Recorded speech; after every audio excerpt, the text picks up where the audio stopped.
Vous aimez beaucoup les séries de vidéos où je parle de moi. Aujourd'hui, on va parler de moi et de ma maison. C'est parti. Coucou, j'espère que vous allez bien. On se retrouve aujourd'hui dans cette vidéo pour vous parler de moi et de ma maison, principalement de ma maison, principalement de pourquoi j'ai acheté cette maison, principalement de, voilà, je vais essayer de vous donner un petit peu mes pistes, enfin les pistes que moi j'ai fait quand on a acheté ici. J'espère que cette vidéo vous plaira, on y va. Alors, nous habitons cette maison depuis 2004. Donc nous avons signé le compromis de vente en avril 2004 et nous sommes rentrés dans les lieux le 21 juin 2004. Donc ça a fait 15 ans qu'on est dans cette maison. Cette maison nous plaît énormément, cette maison nous plaît beaucoup. Nous y avons fait déjà pas mal de travaux, on a encore pas mal de travaux, mais je voulais vous parler un peu de tout ça, de comment je vois l'achat d'une maison, etc. Alors, on a voulu acheter, beaucoup de gens disent oui, on attend un petit peu parce que voilà tout ça. Pourquoi on a voulu acheter une maison? Tout simplement parce que ça faisait 1 an qu'on était ensemble avec mon chéri. Ouais, ça faisait 1 an qu'on était ensemble et on s'est dit que payer un loyer pour payer un loyer, c'était balancer de l'argent par les fenêtres, et que comme on avait la possibilité de pouvoir acheter une maison, on s'est lancé dans le projet d'acheter une maison. Alors pour moi, l'achat d'une maison, c'est le projet de toute une vie, parce que dans ma vision des choses à moi, le fait d'acheter une maison, c'est l'endroit où je vais vivre toute ma vie. Alors, c'était ma vision des choses à l'époque. Ça l'est peut-être plus tout à fait maintenant. On verra bien où le temps nous mène, où le vent nous mène, etc. Mais c'est vrai que je me sens bien dans cette maison, donc on n'a pas l'intention de changer de maison pour l'instant. Donc on s'est lancé quand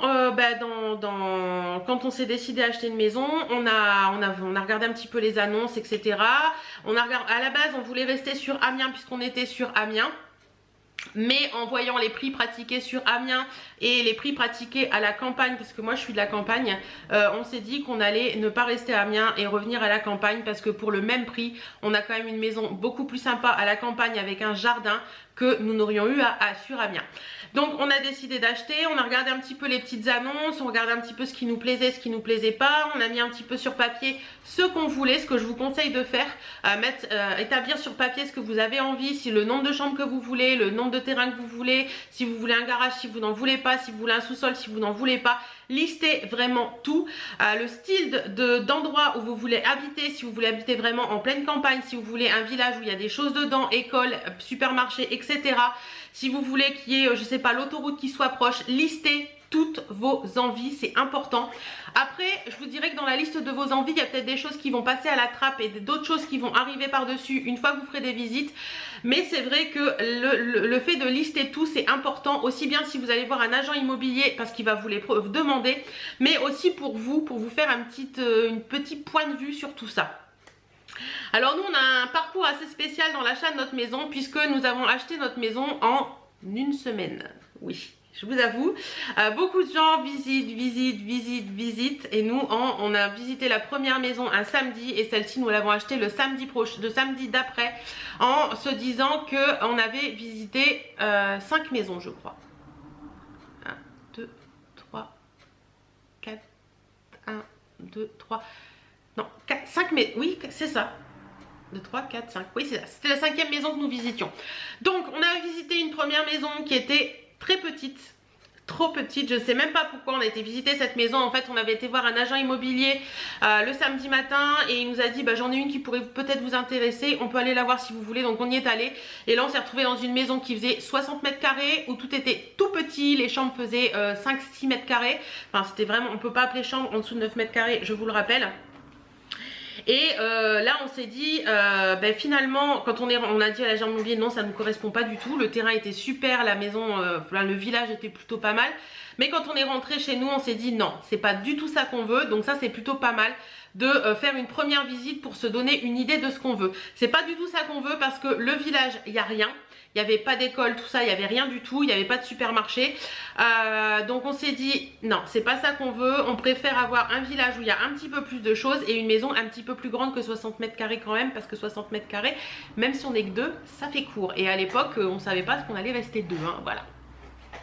Donc on a continué un petit peu à chercher, on a été visiter une maison qui était beaucoup plus grande, mais qui était trop grande cette fois-ci. Elle avait un rez-de-chaussée, un premier étage, un deuxième étage. C'était une maison ancienne, un peu style maison de maître, qui était très jolie. Par contre elle était sur Piquigny, pour celles que ça intéresse, ou la chaussée de Tirancourt, enfin je sais plus bien, pour celles qui sont du coin et qui connaîtraient. Par contre cette maison était située, si vous voulez, ça fait une patte d'oie, je crois qu'on appelle ça. Il y a une grande route, vous avez un îlot là, et la maison était située entre deux routes, et la maison était là. Donc il y avait très peu de terrain, pour ainsi dire. Il n'y avait même pas de terrain puisque c'était une petite cour avec une terrasse. Donc ça, on s'est dit, la maison peut être très sympa, il y a un petit peu de travaux, mais bon, ça peut le faire. Mais par contre, le terrain, c'est juste pas possible, on veut du terrain. Donc vous voyez, première maison très petite mais beaucoup de terrain, deuxième maison très grande mais peu de terrain. Donc on a dit il faut trouver un compromis entre la taille de la maison et la taille du terrain.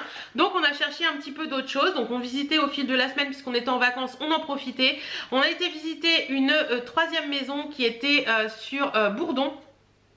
Et là, comment vous dire que quand on est rentré dans la maison, on s'est dit ça va pas être possible. Le terrain était parfait, il y avait du terrain derrière, du terrain devant, il y avait des étables, il y avait des granges, il y avait des garages, il y avait vraiment tout ce qu'il fallait. Par contre la maison de l'extérieur était super belle, un peu maison de maître également, très jolie, ancienne fermette en fait. C'est un grand corps de ferme, on va dire, voilà. Mais à l'intérieur, quand on est rentré, on s'est dit waouh, là va y avoir un boulot de malade. C'est à dire que les fenêtres tenaient avec des papiers prospectus enroulés et scotchés au bas de la fenêtre, tellement les fenêtres étaient pourries. Donc on s'est dit il faut changer toutes les fenêtres. Il y en a pour une blinde puisqu'il y avait je sais plus combien de fenêtres sur cette maison. Le summum, c'était, enfin un des points en plus qui nous a découragé, c'est quand on est monté à l'étage, tout était lambrissé. Vous savez, avec du lambris bois un peu foncé là. Et là je me suis dit waouh, il y a beaucoup de boulot, on ne sait pas ce qu'il y a sous le lambris, si on veut l'enlever ça va être compliqué. Le lambris c'est bien joli, mais bon, vivre dans un chalet à l'année, si je veux ça je vais vivre à la montagne, hein, on va dire ça comme ça. Et le summum, un des summums aussi qui a été, c'est que en fait ils avaient refait l'étage, mais que les poutres, vous savez, nous en Picardie, je pense qu'il y en a beaucoup aussi dans d'autres régions, on a des poutres au niveau des toitures, et la poutre à l'étage dans les chambres, elle était à mon niveau là. Donc tous les jours quand vous rentrez dans votre chambre, quand vous allez à votre lit, il faut vous baisser sous la poutre. Et là j'ai dit non, là ça va pas être possible. Et le pompon du pompon, ça a été la salle de bain, où quand on est rentré dans la salle de bain, les murs blancs étaient noirs de moisissure. Là on a dit non, ça va pas le faire. Donc on est parti. Autant si la maison avait été propre, on aurait pris celle-là parce qu'elle nous convenait énormément au niveau disposition. Il y avait une grande cheminée, ancienne cheminée de ferme, c'était vraiment très joli. Mais au niveau... même s'il y avait des travaux, je pense que ça aurait été une superbe maison refaite. Mais franchement, c'était pas possible. Il y avait trop de choses à faire et on a laissé tomber. Surtout que Chérie est pas très manuelle. Et donc le samedi suivant tout ça, nous avons été visiter une maison dans le village où je suis, qui est une maison des anciens logements Saint-Frère, pour celles qui connaîtraient, qui est dans le haut de mon village, près d'un château d'eau. Et donc si vous voulez, cette maison nous plaisait beaucoup aussi, mais les pièces étaient petites. C'est-à-dire que vous n'aviez pas d'espace énorme, mais elle nous plaisait. On s'est dit oui, tiens, pourquoi pas. C'est vrai qu'elle est plutôt sympa. Elle nous trottait un petit peu dans la tête cette maison. Et puis l'agent immobilier avec lequel on était, il nous a dit si vous voulez, j'en ai une deuxième à vous proposer dans le village. Je pense qu'elle peut vous plaire et qu'elle peut correspondre à ce que vous attendez. Et si vous voulez, là on y est allé. Et quand on est arrivé dans la maison, face à la maison, on s'est dit waouh, c'est tout petit quand même. Et là l'agent immobilier nous dit ne vous fiez pas à ce que vous voyez d'extérieur. Rentrez et vous allez voir. Et là on est rentré dans la maison. Et si vous voulez, quand on est rentré isi, on s'est dit waouh. À l'intérieur de moi il s'est passé quelque chose et je me suis dit c'est celle-ci. Je sais pas pourquoi, le salon qui était très lumineux, le séjour qui fait quand même 45 mètres carrés, qui était très lumineux avec les poutres, je trouvais ça très joli, ça donne un petit cachet qui est sympa. C'était tout peint en blanc, donc c'était vraiment très lumineux, très sympa. Le carrelage était neuf, donc c'était vraiment cool. En fait c'est des gens qui avaient acheté cette maison là pour y rester, et finalement le monsieur avait été remuté chez lui en Bretagne, donc ils avaient fait certains travaux mais ils n'avaient pas tout fini. Et donc du coup la maison était, on pouvait poser les meubles quoi. On pouvait poser les meubles et vivre tranquillement et penser à des travaux par la suite. Et si vous voulez, on s'est regardé avec Chérie et on s'est dit mais cette maison là on l'a vue en annonce, elle nous plaisait en annonce. Et on a dit bah c'est pas possible parce qu'elle est au-dessus de notre budget. Elle dépassait notre budget de 10 000 € je crois à l'époque. Et là l'agent immobilier nous dit bah vous inquiétez pas. Bon, interrompu par le téléphone, c'était ma maman. Rien de grave, vous inquiétez pas. tout va bien. Donc j'en étais où? Oui, je vous disais donc que nous avions repéré cette maison dans une annonce. Je vous disais donc que nous avions repéré cette maison en annonce, mais qu'elle était 10 000 € au-dessus de notre budget et qu'on n'avait pas voulu la visiter. Et l'agent immobilier nous a dit, bah écoutez, vous inquiétez pas, si je vous la présente, c'est que je sais qu'elle peut rentrer dans votre budget. Donc nous avons fait la visite et on était super contents, on était vraiment enthousiasmés. Bon, il y avait pas mal de choses à faire, hein. Je vous rassure que ça avait un petit peu changé par rapport à maintenant. Pas beaucoup, pas énormément en intérieur, beaucoup plus en extérieur, où c'était un peu laissé en jachère, on va dire. Donc cette maison fait 127 mètres carrés habitables et nous avons 990 mètres carrés de terrain en tout, maison comprise. Donc ça vous donne une petite idée. On a 300 mètres carrés de cour et en gros 300 mètres carrés de cour et 600 mètres carrés de jardin qui sont en continuité. Et c'est un peu ce qu'on voulait. On s'était basé sur 1000 mètres carrés de terrain et à peu près un peu tout entre 100 et 150 mètres carrés pour la maison. Donc c'est vraiment ce qu'on... Excusez-moi. C'est vraiment ce qu'on voulait et on voulait également 3 chambres. Alors cette maison là, elle a un grand séjour de 45 mètres carrés. On a une cuisine qui doit faire à peu près 20 mètres carrés je crois, entre 15 et 20 mètres carrés, je crois que c'est 17 exactement. Nous avons une chambre en bas, notre chambre actuelle qui fait, je crois que c'est 15 mètres carrés, des toilettes séparées, une salle de bain qui fait quand même 7 mètres carrés ou 8 mètres carrés je crois, donc assez grande, une chaufferie, et en haut ici nous avons le bureau que vous connaissez qui était notre chambre à la base qui fait quand même 25 mètres carrés. Et une troisième chambre au-dessus de la cuisine qui elle fait 17 mètres carrés également comme la cuisine. Et nous avons un grenier qui est aménageable qui fait 50 mètres carrés. Donc vous voyez, on a de quoi faire. Si on veut améliorer cette maison, on peut encore le faire, on peut encore l'agrandir. Donc c'est plutôt cool. Il y a également un garage, il y avait une dépendance, donc je trouvais ça vraiment bien. Franchement elle était vraiment bien, on aimait bien le style extérieur de la maison avec des poutres, avec un avancé, vous savez il y a un avancé du toit comme ça, si le mur de la maison est là, il y a une avancée du toit en poutre et tout, c'était vraiment très joli et ça nous plaisait beaucoup. Donc voilà, on s'est dit que cette maison nous plaisait bien. Donc nous sommes repartis, nous avons dit au revoir à l'agent immobilier et tout, et là dans la voiture pour retourner chez nous c'était un peu... Alors si vous avez acheté une maison, vous le savez un petit peu je pense, ça tourne dans la tête et on s'est dit waouh waouh waouh waouh waouh, cette maison nous plaît beaucoup, si elle nous passe sous le nez on va le regretter. Donc on a rappelé l'agent immobilier pour savoir si on pouvait revisiter l'après-midi avec nos parents et effectivement nous avons pu revisiter l'après-midi avec nos parents et cette maison leur plaisait beaucoup aussi. Il y avait quelques petits trucs à faire mais pour eux il n'y avait rien d'extraordinaire, tout pouvait être fait par nous-mêmes et tout, bon sauf la toiture mais ça c'était une autre histoire. La toiture était à faire dans les années à venir mais bon on le savait, donc ça c'était pas un point qui nous faisait peur puisque à l'époque le père de ma meilleure amie de l'époque était couvreur, donc ça pour nous c'était pas un problème. Et si vous voulez nous avons on s'est dit on revisite la maison, pour eux c'était ok, pour nous c'était ok, les propriétaires de la maison étaient là, donc on a dit à l'agent immobilier écoutez nous c'est ok, 120 000 € on l'achète. Donc il a été voir un petit peu avec les propriétaires et finalement nous avons eu cette maison pour 122 000 € et franchement ça valait le coup. Ça valait le coup parce que cette maison était top, cette maison est top, on l'aime beaucoup. Voilà, elle est facile à vivre, elle est agréable à vivre, elle est lumineuse et voilà un petit peu pour ça.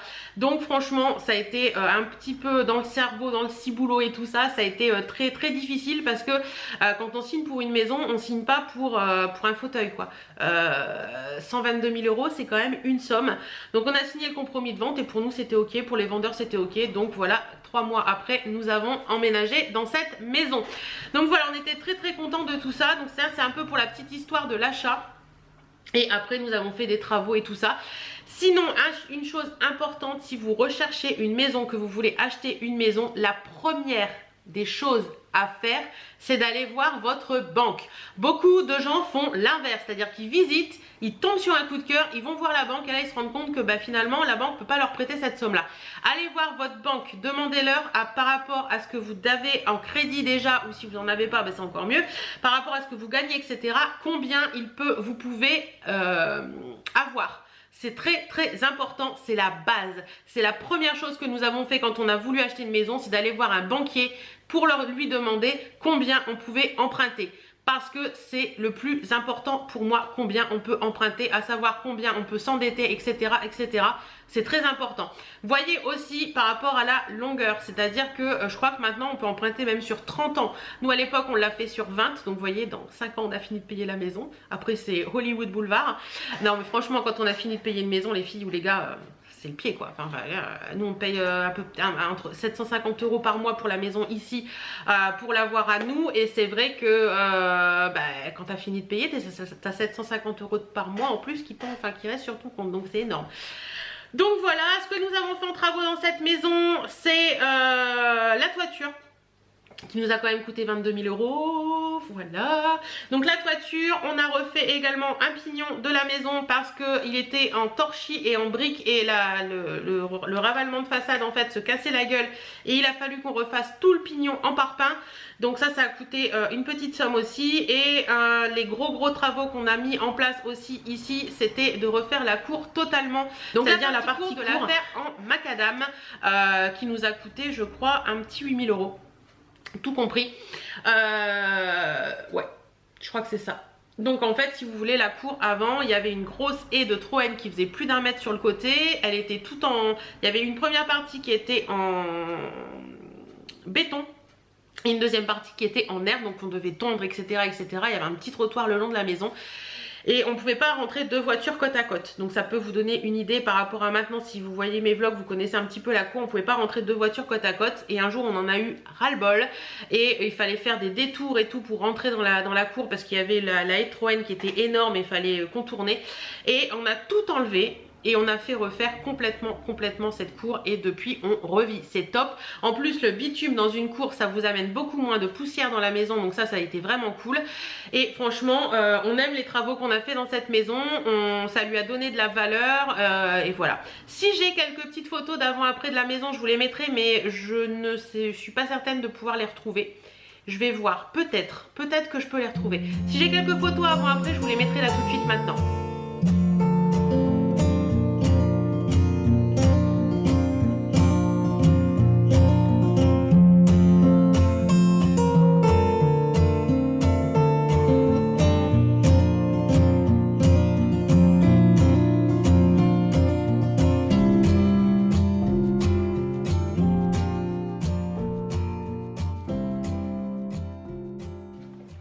Donc voilà, vous avez vu un petit peu les événements, la toiture, je crois que vous avez pu voir la toiture, la cour. Donc voilà un petit peu les changements qu'on a pu faire dans cette maison, en gros changement qui nous a coûté, on va dire, un petit 40 000 € en tout. Donc c'est pas donné, hein, mais voilà, c'est comme ça. Après ça reste des changements d'une maison basique, un changement de chaudière, changement de machin, enfin voilà, des petites choses comme ça basiques. Sinon après on n'a rien fait de particulier dans cette maison, à part remettre la cuisine au goût du jour parce qu'elle était très vieillotte et on l'a repeint, etc. Là la cuisine, faudrait qu'on la change totalement. Vous me demandez souvent où en est le projet cuisine. Le projet cuisine en ce moment il passe beaucoup plus dans les loisirs que dans le projet cuisine, mais on y viendra un jour, hein, peut-être dans 5 ans quand on aura fini de payer la maison, ce sera plus pratique. Et il y aurait dans cette maison, il y aurait la cuisine et la salle de bain à refaire complètement. Qu'en ce moment c'est pas notre priorité, en ce moment on a envie de vivre, de profiter, donc voilà, ça viendra en temps et en heure, c'est viable, on est bien dedans quand même, hein, on n'est pas, c'est pas non plus, ça tombe pas en lambeaux, donc tant que c'est viable et que tout va bien, on ne s'en fait pas. Voilà. Si j'ai des conseils à vous donner pour l'achat d'une maison, c'est comme je vous ai dit d'aller voir votre banquier en avant-première pour savoir combien vous pouvez emprunter, parce que ça c'est le plus important. Essayez de vous endetter sur le moins de temps possible, c'est-à-dire que si vous pouvez prendre sur 15 ou 20 ans, c'est toujours mieux que sur 25 ou 30, parce que si vous avancez en âge, voilà, vous dire on aura fini de payer en telle année, c'est important de regarder tout ça aussi.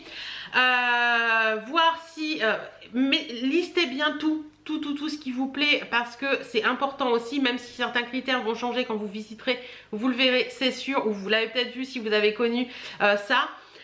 N'hésitez pas à contacter aussi, autre que votre banque, d'autres banques, il y a même des, comment on appelle ça, des